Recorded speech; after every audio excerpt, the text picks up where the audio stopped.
Well, good morning. Jim Sunderwirth here from the swing of my home. Hey, listen, we've gone through the beautiful story of Joseph, and it's been so exciting. And so here's what happened. He wept over his father. He came back to Egypt, and he stayed there for the rest of his life.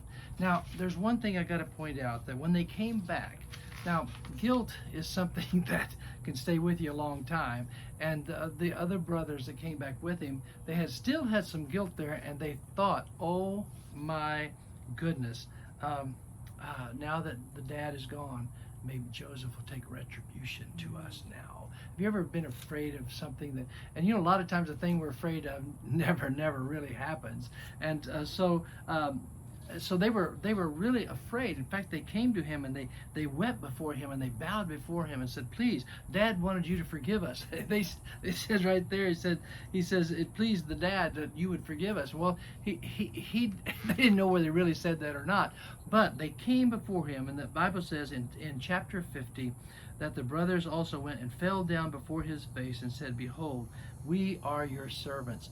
They've learned a lot, hadn't they? They'd gone from putting him in the pit and trying to get rid of him and being jealous of him and all this stuff, and then living for all those years with the guilt, and then finally coming and finding him being the Pharaoh's number two man in Egypt, all that, and then listen to what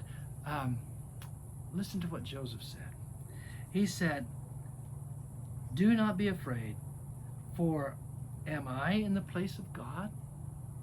Verse 20, "But as for you, you meant evil against me, but God meant it for good, in order to bring it about, as it is this day, to save many people alive. Now therefore be not afraid, I will provide for you and your little ones." And he comforted them and spoke kindly to them. Oh, the life of Joseph. Remember, he relied on God's power and everything.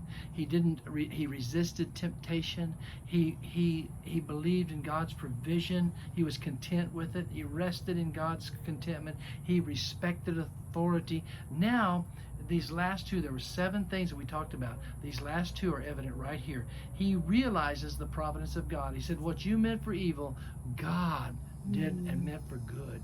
God was all in this, and he never lost that perspective. He said, "God did this, and I love you, and we're gonna make it through together." And they lived together from that moment on, him providing everything. And then the last thing that Joseph did, he repays evil with good. All that came up, he repays it with good. He said, "I'm going to bless you, and I'm going to keep you, and it's going to be an amazing thing." Well, Joseph lives out his rest of his life. He dies when he's 110 years old, and they put him. It says that they put him in a coffin, and they put him in they put him in a coffin, which really, they say, kind of buried him above ground so that he could be taken away. Now, here's the thing. We saw a great man here. We saw a great man of character. Listen, he had wisdom beyond his years. He found favor beyond his ability to even comprehend everywhere he went. Even though he went through many trials, he had the favor of God on him. So wherever he went, he was blessing those people. I love that. When God's favor is upon you, wherever you go and whoever you come in contact, they will be blessed by that. And then he walked in humility. He said, I can't do these dreams. I can't interpret these dreams, but God can. And then he respected all those who were in authority over him. Here's a man that had a character. He was character in honesty, purity, in honoring others, consistency in his faith, faithfulness in his God, graciousness in his response, humble in his reaction and lifestyle. He was strong in his convictions. He was a hard-working young man. He trusted God, and he reverenced God consistently to give him the glory for everything he did. That's the life of Joseph. Oh, Abraham, yeah, he came out and stayed out.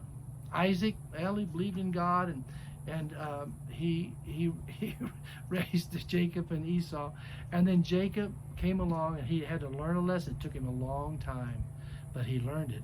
And here comes Joseph. Oh, the fruitful young man Joseph. It changed, really, it became like Jesus in a sense. And what a testimony that we got to see in Joseph. Great little study. Oh, we're going to start another direction now. So God bless. Fasten your seatbelts. Here we go. See you tomorrow.